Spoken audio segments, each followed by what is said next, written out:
بالله من الشيطان اللعين الرجيم بسم الله الرحمن الرحيم بفضل الله صلى الله عليه في محكم كتابه المجيد بسم الله الرحمن الرحيم ويطعمون الطعام على حبه مسكينا ويتيما وأسيرا صدق الله العلي العظيم.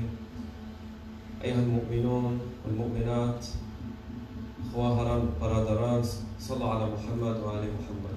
اللهم صل على محمد. Of the most important months in Islam, we all know, is Shahr al-Fadil, the honored month, which is the month of Allah subhanahu wa ta'ala, Shahr Ramadan. And see, Ramadan, we're used to basically being told, since we were young, you stop eating and drinking, and as a child, the most disliked thing is that you don't eat and you don't drink. And in fact, the things we look forward to the most is candy and sugar when we were kids, and all the glucose that we ingest. And when we ingest all those sugars, our brains release endorphins that make us feel good. It becomes an addiction. So basically, we're used to being addicted to food. When we eat a lot of rice, if you have an Arabic background or a Persian background, a Afghani background, all we do is eat rice. You have a Chinese background, there's even more rice. There's rice in most of our diets. A lot of the time, we don't really pay attention to what we eat. And Allah subhanahu wa ta'ala, He actually says in His Quran, that people should look to what they eat. And that the interpretation of this verse isn't just in what is halal, but also where you seek your knowledge as an enemy. But in general, take a look at what you eat. And the other thing is that we find it difficult to make the relationship between our physical worlds and our spiritual worlds. So a lot of the time we used to, when I came last time, we discussed that atheism, we wanted to learn about atheism, why it's actually important to learn atheism, what to actually believe, because they find that if you observe the universe, then you'll actually observe God one day. And the idea is that God is not to be observed with the eye. And there's the famous hadith, I believe, of Imam Ali alayhi salam, if my memory serves me correctly, where he said that God was never seen with the eye, but rather seen with the intellect. And we know that in Shahr Ramadan, it actually divides into three distinct sort of categories. We know that there is an aspect that's spiritual, and physical, and social. So it impacts our life in three different ways. So tonight, inshallah, what we're going to do is talk about first what we'll say more spiritual affairs. So the things that relate to this human self, your soul, and the ahadith, or rather the narration of Rasulullah sallallahu alayhi wa sallam in regards to the month. Then we're going to talk about actually what's happening to your body when you're fasting. And I think that's an important thing, because when you understand what's actually going on inside the body, then you start being more patient with it. We generally have no patience for what we don't know. And although there is reward for the Shia of Ahlul Bayt alayhi salatu wasalam, for patience with things we don't know, it's good to try to get to know certain things. It helps us. One person comes to Imam Sadiq alayhi salam, and he says, "O son of Rasulullah, the Imam says, that verily the Shia are more patient than us." And he says, how is that? He says, because we go through what we're going through knowing what's in store for us. Our followers go through what they go through without knowing what's in store for them. So they are therefore more patient than us. We don't see the sort of reward for even the ziyarah we did tonight, just that one ziyarah, how much, say, thawab is waiting for us. As one of the hadith of Imam Zayn al-Abidin alayhi salam, he says, if the believer knew what awaited him in sajda, he would never lift his head, or she would never lift her head. So we wanted tonight, inshallah, the point of the whole lecture, if we take one thing home, is understand the relationship between your physical world and your spiritual world, and understand that not only are you taking care of yourself, but you're also taking care of those around you in your society. And also, how is it that the Shia of al-Muhammad والسلام, are actually having an impact here in Australia? We come from other backgrounds that are fairly new to this country. Now we know that every background besides the indigenous Australians are new, but we're kind of the newest. And also that we live in a political climate where Muslims are very scrutinized. So how can we kind of develop Shahr Ramadan not only to be an affair of the spiritual and the physical, but also we'll say political. When we say political in the sense that how we deal with other people. and how we deal with the greater society, and how do we benefit Australia through Shahr Ramadan, inshaAllah. Wa la salat ala Muhammad wa ali Muhammad. اللهم صل على محمد وآل محمد وعجل فرج. The best words are the words of Rasulullah sallallahu alayhi wa alihi wa sallam. And I wanted to read the English translation of his sermon, which is quite short and sweet, as we'd say. Rasulullah sallallahu alayhi wa alihi wa sallam, he says, O people, the month of Allah has come with His mercies and blessings. This is the month that is the best of all months in the eyes of Allah. Its days are the best days, the nights are the best of nights, its hours are the best of hours. This is a month in which you have been invited by Him. And really focus on this point. You've received an invitation. This 14 billion-year-old universe, the one who made it and fashioned it, continues to expand it, to create life, to remove life, has invited you personally. And I'll continue inshallah, but a little point to make is that Allah subhanahu wa ta'ala, we know that He creates and He guides, and He specifically creates and guides. As in, He's created everything, but He specifically made you, and He fashioned you the way you look, the way you are, which family you're from, which cultural background you have, which place you're from, which place you're going to. He knows what's laying in store for you next. He's been very specific with you, which kind of makes it feel important, because you're actually the result of a decision of God. So when you think about it, you're pretty important. And Imam Ali alayhi salam, he says, you consider yourself insignificant when in you is the greater existence. There's something great within all of us. So there's a realization we have to realize the greatness of the human. Inshallah, بإذن الله تعالى والصلاة على محمد وآل محمد. اللهم صل على محمد. This is a month in which you have been invited by Him. You have been given the opportunity in this month to receive the honors from Allah the Merciful. In this month, if you fast as ordained by Allah subhanahu wa ta'ala, every breath you take has a reward of tasbih. Subhanallah, alhamdulillah, wa la ilaha illallah, Allahu Akbar is as simple as a breath. And your sleep has the reward of worship. So for those people that are a bit lazy this month and don't want to get up and pray the night prayer and do extra things, just go to sleep, it's fine, you'll get rewards for that as well. Your deeds are rewarded more than usual, and your prayers are accepted. Therefore, he says, all these blessings have been bestowed upon you. Therefore, he wants to point out our attention to something. I know that we don't like to talk about punishment and sins and hellfire and things of that nature. No one likes to talk about it. But that's the same thing as people not wanting to talk about fines and going to court and jail when they do the wrong thing, right? There's a legal system. There's heaven. Heaven's beautiful. Most people who believe go to heaven. So let's just focus on avoidance as well. And Shahr Ramadan is not just about doing things, it's about avoiding things. And in fact, the main thing in Shahr Ramadan is avoiding food and avoiding drink.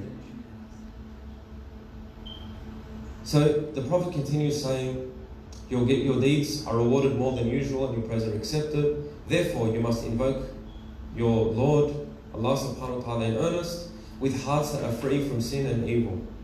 And pray that Allah may help you keep the fasts and to recite the Holy Quran. We have a desire to maintain the fast. When you're in the fast, you ask Allah for your support during the fast, which is important. So you're seeing already that during the fast is a bit of a journey. You're starving the body and it's making you seek assistance elsewhere, because your assistance isn't coming from here. And in the Quran it mentions that, have you seen a person who becomes enriched? They're the first to oppress. You know, sometimes we look at, why didn't Allah subhanahu wa ta'ala make me a billionaire or a millionaire?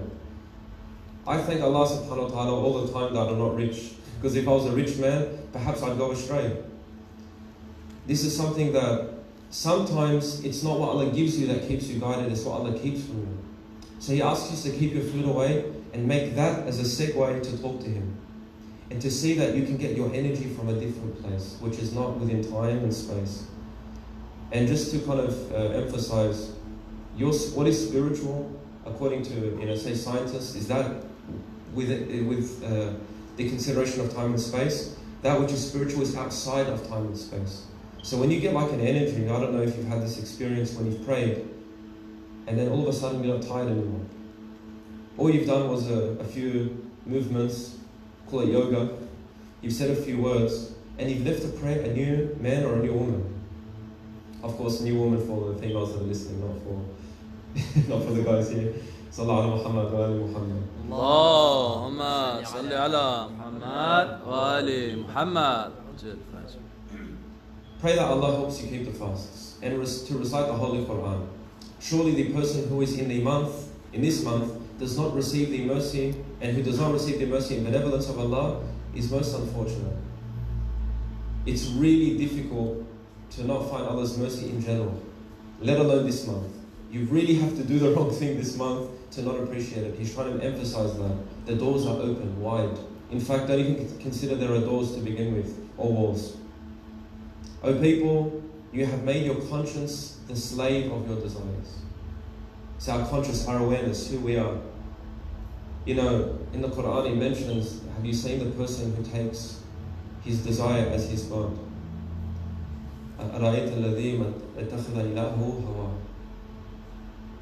you seen it? We do actually make gods of other things.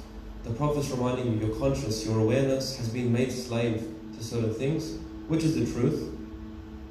And he says, make it free. We spoke before about atheism last time I came here, talking about freeing the self from the bondage of the world and its desires. Not to not partake in them, no, we're allowed to partake in desires in a framework, in a halal way. But not to be enslaved by them where you fall into the haram. So Islam is all about making you free. It frees you. It makes the many gods that we make as gods, takes it back to the focus of the one God. Make it free by invoking Him for forgiveness. Ask Him to pardon your misgivings. Your back is breaking under the heavy load of your sins, so prostrate yourself before Him for long intervals. Do sajda for a long time and make it lighter. Anybody who does not annoy others this month, Allah will keep him from His anger on the Day of Judgment. It's interesting that the word annoy is used in this translation.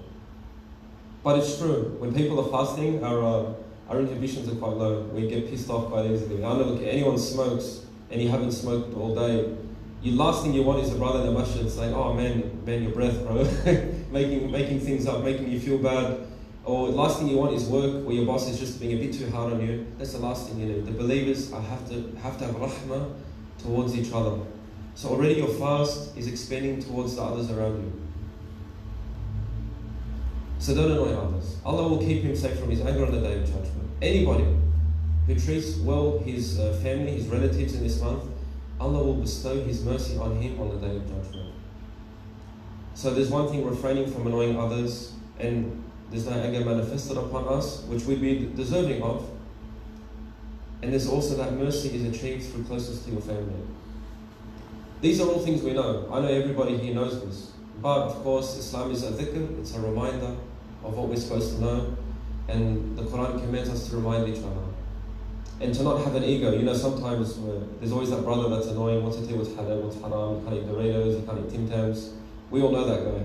Everyone hates that guy. But we all know that guy. That guy's actually doing a good thing. Don't get annoyed with him, okay? He's reminding you that you're consuming either pork or alcohol. Just so you know, go look it up. Doritos have pork and Tim Tams have alcohol. It's najis. Sorry to ruin it for everybody watching as well. So, whoever offers recommended prayers in this month, Allah will save from hell. Easy ticket. Eternity in hell, a month of fasting. It's quite easy, right?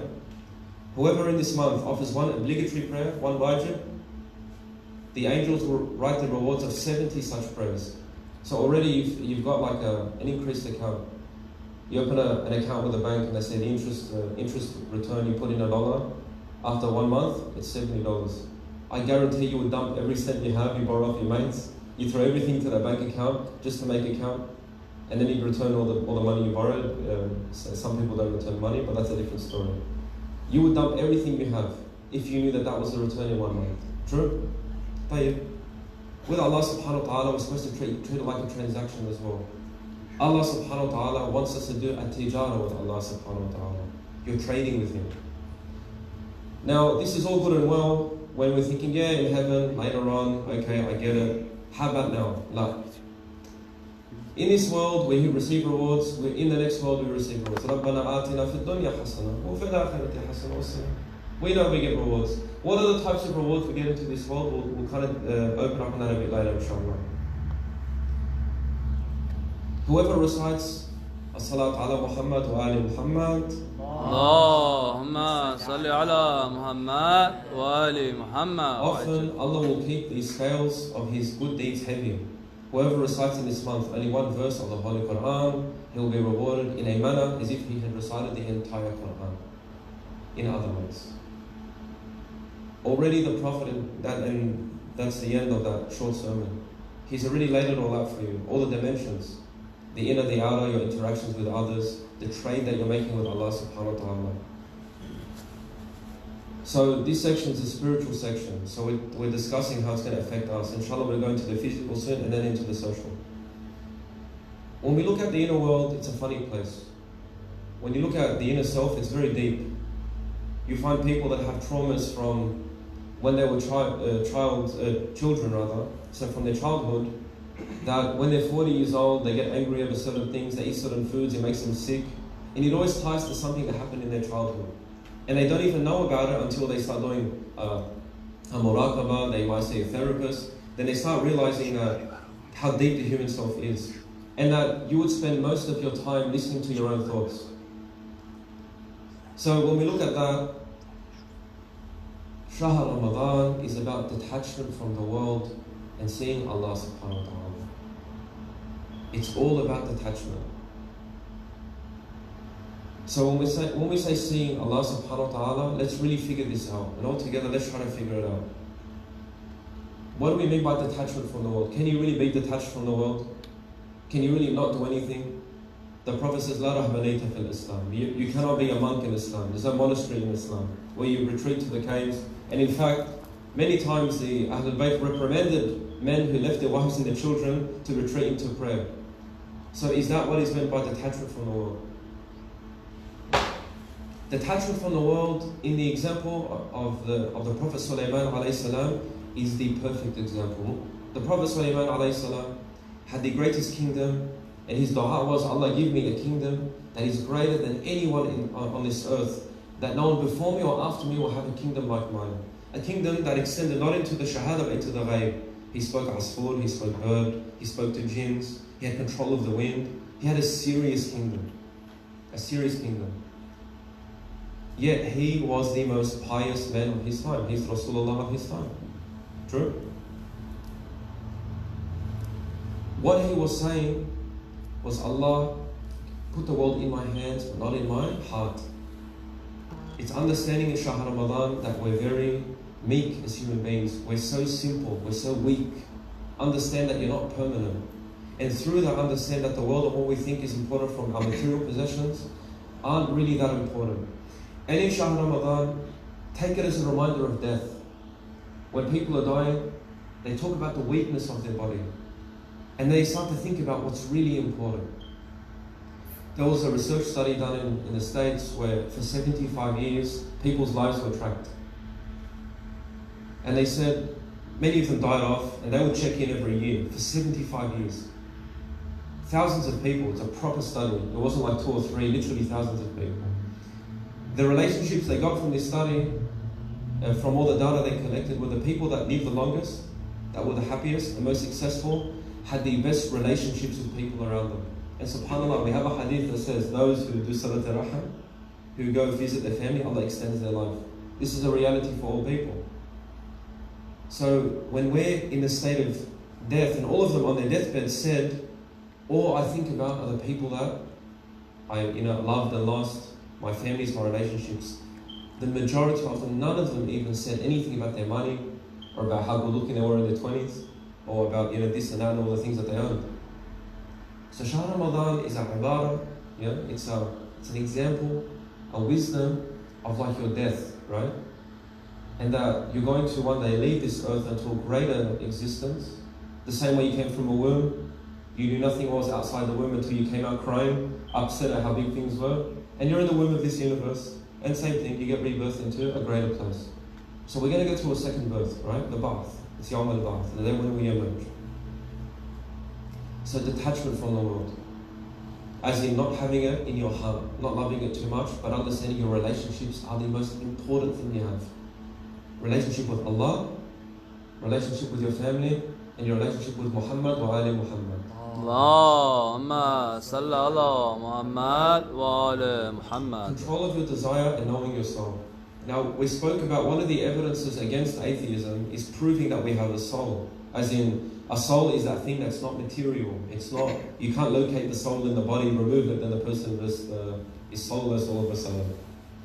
The soul is such that even if you lose limbs in your body, it doesn't reduce from your character. We take the example of Abu Fadl Abbas alayhi salam in Karbala.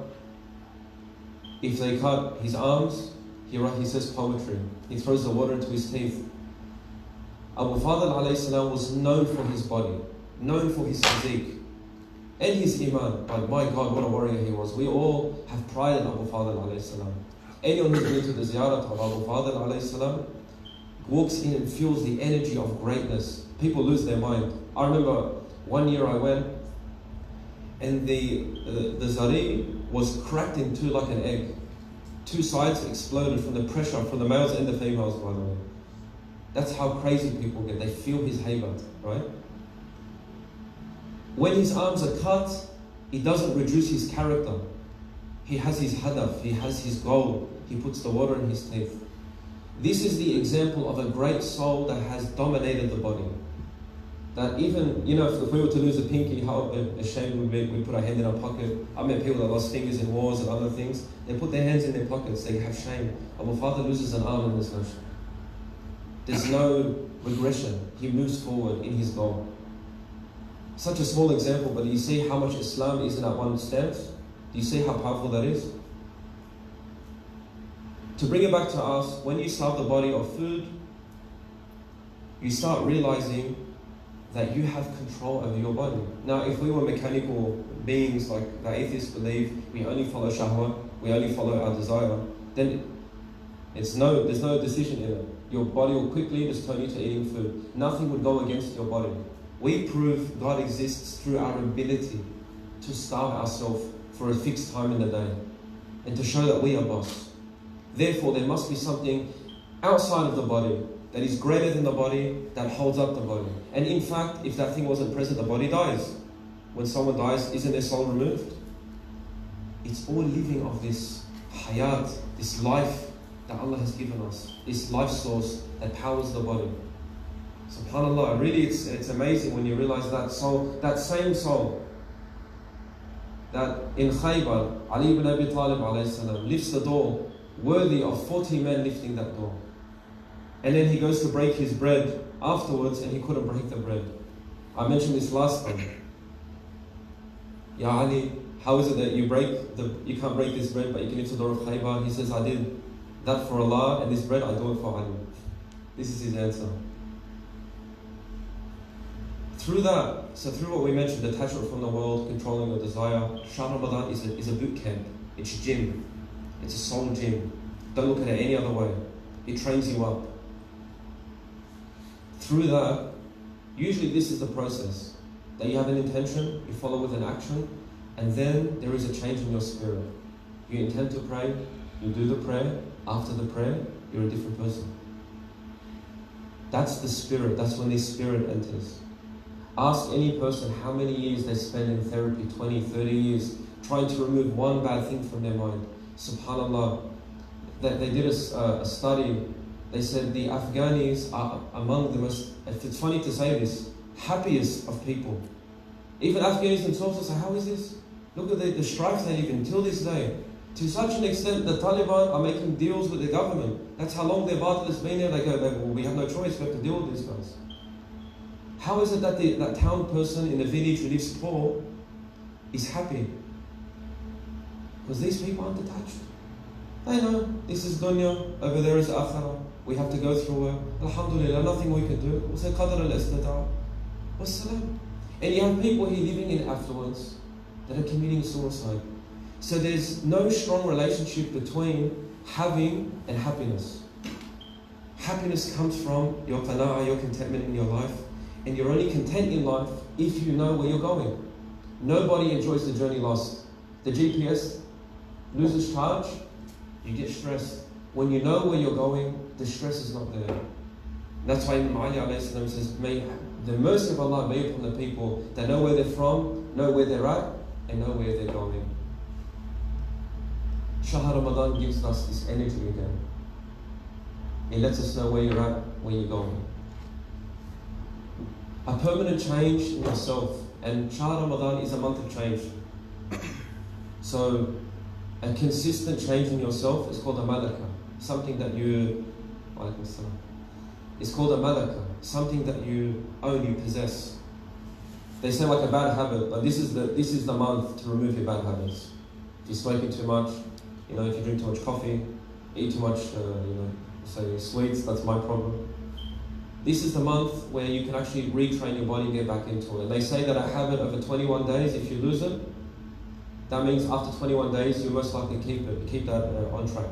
Unless you have bad friends that influence you to do, shisha and eat sweets and all that stuff, right? I have many bad friends. There are many recommended acts during this month.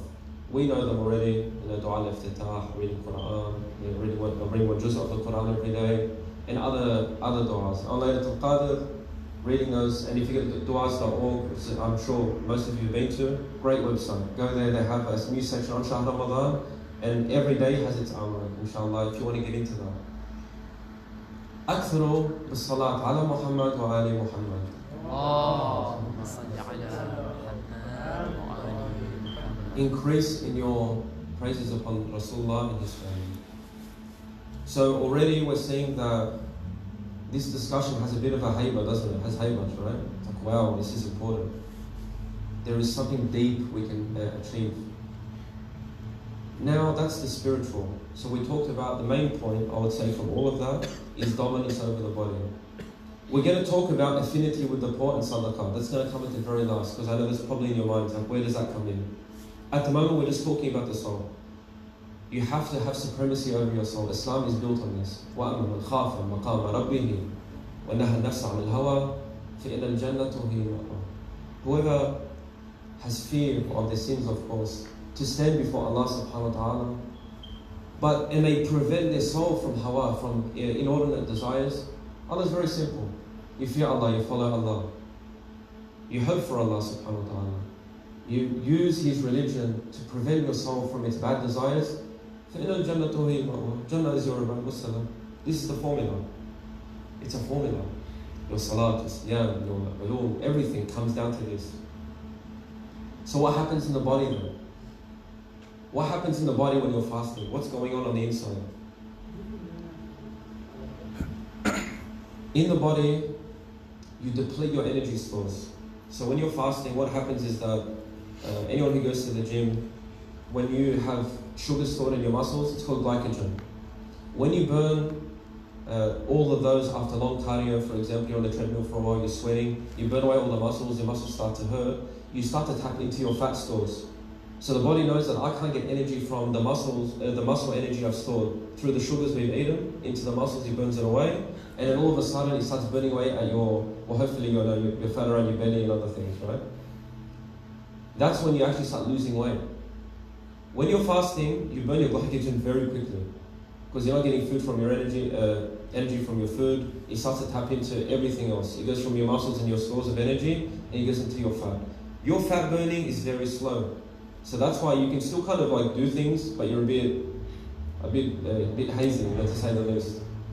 So that's how the poor person feels constantly. They can't think properly. Sometimes you go to ziyarat and you're like, this person they have no tarbiyat, right? They have no, we say in Arabic, we say tarbiyat, they have no upbringing. These people are so rude. These people that are poorer back from our own countries. But we forget that a lot of them spend time in hunger. Sometimes they're not even in the right state of mind to learn things. People from poorer backgrounds don't get to develop as much as we do, which is unfortunate, but it's true. In a dry fast, they call it siyam. Al-siyam is dry fasting, according to, say, the fitness people of today. This is what it does to your body. The Prophet says fast and it'll heal you. It eliminates the body's toxins. Usually we remove our toxins from our urine, our bowels, our kidneys, our liver and skin.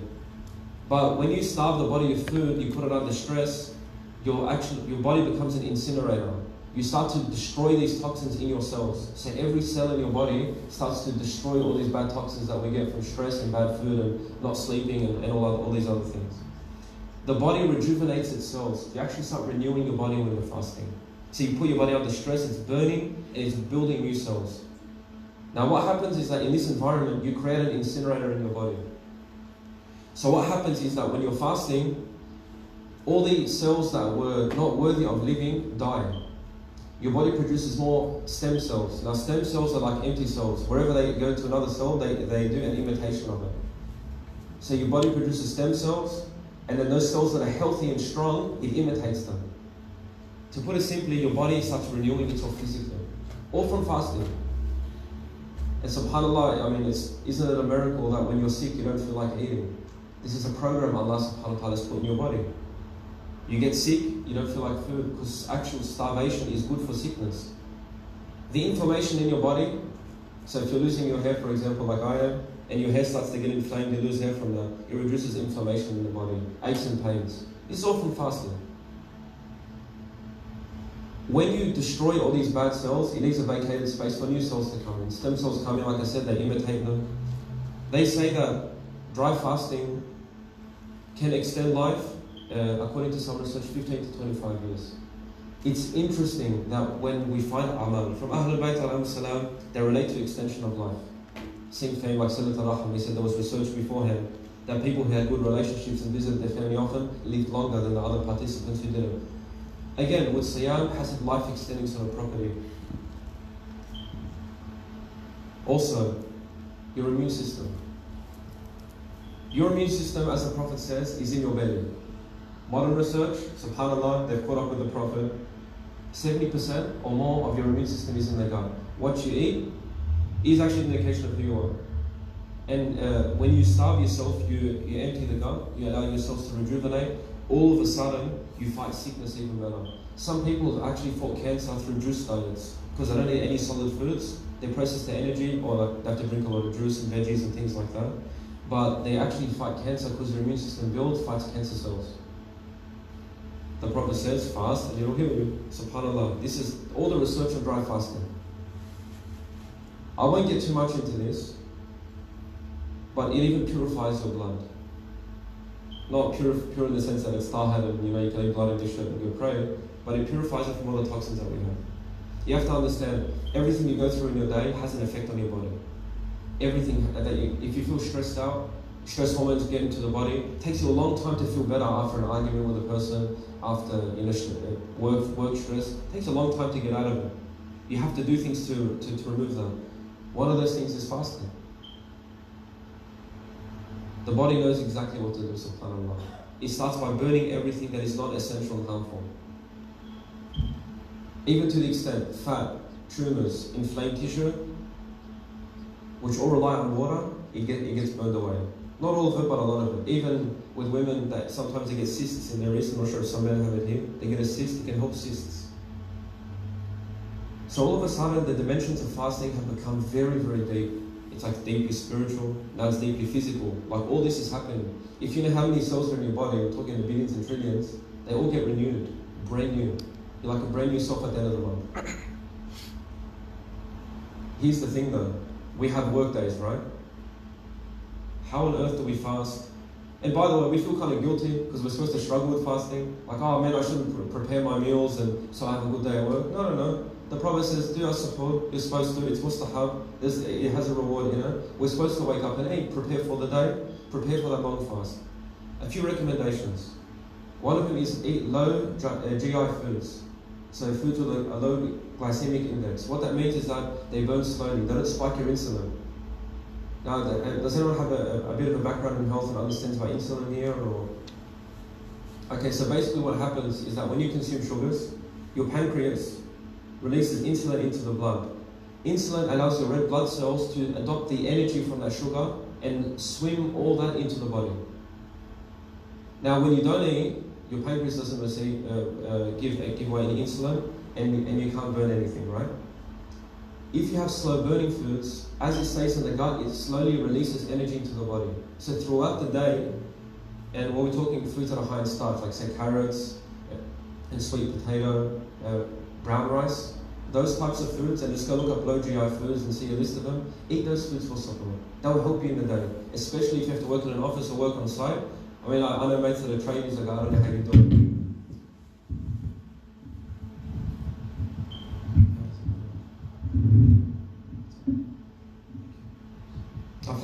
أفلح من صلى على محمد وآل محمد. اللهم صل على محمد وآل محمد وعجل. So to recap, we kind of understand that we're supposed to gain mastery over the body. That's a spiritual aspect. Many ayat and hadith about this. Understand you have a soul, therefore you have a God, etc. We're knowing that the effect on the body, what is this incinerator? It's renewing cells. You're becoming a brand new person, inshallah, physically and spiritually. So you're dropping off all these sins, you're dropping off all these toxins. See the levels of Shahr Ramadan. Also, take vitamins. Ones I recommend, I take personally, I take magnesium. Magnesium is very important. Take vitamin D. Take iron tablets as well. One for energy, if you have an issue with your energy, it's vitamin B12. So inshallah, if you go over the lecture, if you can't recall these things, or just ask me afterwards. Vitamin B12 is good for allowing you to burn energy in the body. At least assist your day. You're still going to feel hungry. You're still going to cop it. Like, there's no escaping fasting. And you can't possibly feel excellent, but at least you can make your support easier. Don't eat foods that burn quick. Eating white rice, for example, it's going to burn quickly. Proteins are good, but proteins aren't going to give you any energy. It's going to store its proteins in the body and help repair tissue, and that's good. But focus more on starchy foods or foods that are low GI. So just look up low GI online. You have a variety of things, even nuts and things like that. Now here's the thing. Society benefits from Shahr Ramadan. The most important key, and relating to the ayah that I referred to, وَيُطْعِمُونَ الطَّعَامَ عَلَى حُبِّهِ مِسْكِينًا وَيَتِيمًا وَأَسِيرًا. They give out of love. In Surah Al-Insan, it's the sort of humanity that Ahlul Bayt alayhi salatu wasalam, the story behind it is that they were fasting one day. وَيُطْعِمُونَ الطَّعَامَ. They give food عَلَى حُبِّهِ, out of love. Miskina, a destitute person comes to their door, knocks on the door. They give all of their food to that destitute person. They had some water, they put a bed. The next day they're fasting. وَيَتِيمًا, an orphan comes to their door, they give all of their food away. They drink some water, they break the fast, they go to bed. Because it's wajib to break your fast too. And then وَأَسِيرًا. Now, the asir was a muharib, someone who's fighting against them. They even give the food up to that person. There's no discrimination when it comes to giving in Islam. It doesn't say in that surah about whether they're Muslim, whether they're Christian, whether they're Baha'i, or whatever religion they choose to be, whether they're atheist, religions and schools that we don't agree with. It doesn't say that they're insan. It's in Surah Al-Insan. It's the month of giving. Of course, we sometimes prefer, but in Islam there's no preference in that respect. Giving is for everyone. The Prophet didn't discriminate when he came to giving. And subhanAllah, how the surah again is called Surah Al-Insan. They give ta'am, food, out of love. We have to focus on giving food out of love of Allah subhanahu wa ta'ala in this month. To whoever desires and asks, whoever asks you. This is one of the greatest things in this month. We give to the poor because we are starving with them. We feel affinity with them. We feel connected to them.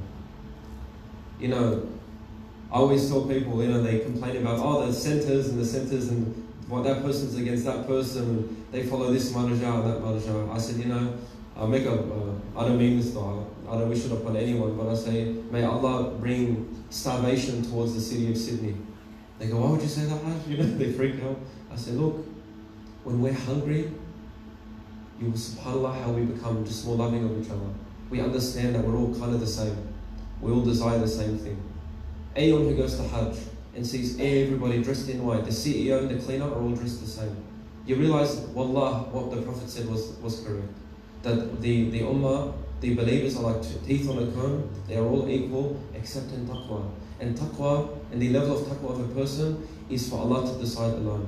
We can call people and they see the taqwa, we appreciate them, but ultimately there's that muttaqi that no one knows about that has a higher status. Only Allah decides this truly. Salat al-Rahim. Connect with your family. Yes, we have family that some of them irreligious, some of them say bad things to us about being religious. It's actually even worse. Not only are they not religious, they want to fight against you for being religious, call you dogmatic and all these types of names. You have to connect with them. According to the Risala of Sayyid Sistani, may Allah increase His blessings upon him. He says that even if your family are kuffar, and they're from your mother, your father, your cousins, your aunties and uncles, you're supposed to see them. It's a qadr al-istita', obviously if you're, in terms of their rate, like when you're able, if you're able according to their ratings. If, for example, they live overseas, they're in Iran, Afghanistan, Lebanon, etc., other countries, he says it's enough just to call on the phone. You don't have to physically visit. It's enough to call and ask, hi, how are you, and things of that nature. That's all you have to do. Try your best to reconnect with your family. As difficult as it is, send a text message, hi, how are you? Even if they dislike you, the ajr is with you. Even if they don't respond to you, still try to connect with them. These things increase your life. It's a very selfish exercise. You know, that person you really dislike, that uncle that said that bad word to you, that auntie, whatever, cousin, send them a message. Like something on Facebook, like one of their posts. Show them that you're connecting. You know, they post a hadith, you know, write something in the comment section. Try to do that. We live in a time of social media, our ability to connect is far greater. And our excuse for disconnecting is very slim with people. I unfriended this person on Facebook, because, you know, we're not really friends, and I put a post up saying, hey guys, I'm going to clear my friends list. I unfriended them. Hajj, no, Allah, what's wrong? You unfriended me? Oh, okay, I'm sorry, I didn't know you felt that way. I put up a post saying I'm going to unfriend people I don't really talk to, just to clear my list and keep it for family and whatnot. They go, I didn't know you felt that way. I read out of them. This is a stranger. It has an effect on people. People notice. Also, this is your chance. Shahr Ramadan, wherever you go, look guys, you've got brown skin, you've got a beard, you're a Muslim, okay? Even some Sikhs consider they're confused to being Muslims, you know? If you're just brown and bearded, you're considered a Muslim. People know who you are, bro. Just associate with people that aren't Muslim. Show them the generosity. This is Shahr Ramadan. Make a gesture at work maybe. Give them, some dates and things like that. I have people, what happened in Christchurch, and may Allah bless all the shuhada in Christchurch. A Jewish lady comes to me in the office and she says, my condolences to you. I hope you didn't know anyone there. I've got friends there, but my friends have lost friends. She says, I'm very sorry. And we started talking about deen and faith and things like that. Then these are golden opportunities. And the media onslaught on Islam and Muslims is not going to stop for a long time. There are too many vested interests, economic interests, that want to dehumanize the Muslim. Our countries are the richest of countries, our background. If it's Iraq or Iran, it's oil and gas. If it's Afghanistan, it's minerals. If it's Lebanon, there's fresh water and other things. There are many resources in our home countries that are being usurped from powers that be, and there are big interests that are trying to dehumanize us. We can never fight the media. We can never fight the media. We don't have the backing. What we can do, grassroots. Be good to your neighbor. Be like Rasulullah sallallahu alaihi. He had the greatest media against him. He had all the poets of Arabia writing poetry against him. Imam Ali alayhi salam had 60 years. Allahumma salli ala Muhammad wa ala Muhammad. Imam Ali alayhi salam, 60 years, every Jama'ah, Friday Jama'ah, Jum'ah, they do, the cursing loud on Ali ibn Abi Talib alayhi salam, salawatullahi wa salamu alayhi. But his ta'amul with people that till this day, 1400 years later, no one can put a mark of fault on Ali ibn Abi Talib alayhi salam. That's the power of his interpersonal relationships. He wasn't on massive social media. It was one by one, group by group, he affected hearts of people, that even his enemies testified to his greatness. So you have to, it's Alamdar here, right? The carrier, the flag bearer. That's the spirit. That's the spirit of this group, the spirit of Islam, the Tashayyu. In Shahr Ramadan, shower. Get out of your way, inshallah. Now I'm saying this to myself first and foremost. I've got to start planning things so I'm not a hypocrite on the member. Inshallah, I'm going to tie things up because I know it's tiring to listen to speech a lot. But remember to tie it all up. There's the spiritual. We talked about the various rewards that amal you can do. Supremacy, understanding you have a soul. Master your body. Be your own boss. Show Allah you only look at Him. There's a nice short clip by Sheikh Ali Panahiyan, if I'm saying it correctly. I love this guy. He says, show off. Be the biggest show off in your salah to Allah. There's no riyah when it's to Allah. Be a show off. You're showing off to Allah. You're going to show Allah, look at me. Watch what I'm going to do today. I'm not going to tell anyone about it, but you're going to see. And inshallah, Muhammad and Muhammad will see it also.